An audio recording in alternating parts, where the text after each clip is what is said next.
All right, if you're flying soon, it's crunch time to get your real ID if you don't already have one. Next Wednesday, May 7th, passengers will either need that or an alternative form of identification to get where they're going. Haley Bickelhoft was at the airport today talking with travelers to see if they're ready.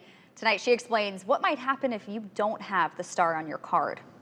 It took a while, but here we are. After 20 years of development, the final countdown is on. May 7th, 2025, every air traveler 18 years and older must have a real ID or an alternative ID to travel. This little star holds some weight. The Real ID Act required a certain anti-counterfeiting technology built into the card. But what happens if you don't have the update? There are 15 other acceptable forms of ID, such as a U.S. passport. The Iowa Department of Transportation reports nationwide 56% of licenses are Real ID compliant. In Iowa, 76% of IDs have the icon. Illinoisans, we're about 35%.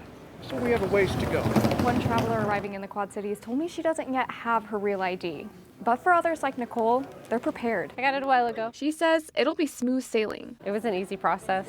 Went and filled out the form at the Secretary of State and they mailed it to us. TSA recommends getting to the airport 2 hours early on May 7th. That's in case there's backups at security checkpoints. At Moline, we have done a couple of pilot tests so far, and it's worked very well. It's the final approach for passengers to be cleared for takeoff. In Moline, Haley Bickelhoff, WQAD News 8. Now, if you try to fly without the right identification, TSA says you can expect delays, extra screening, and potentially not be allowed past security.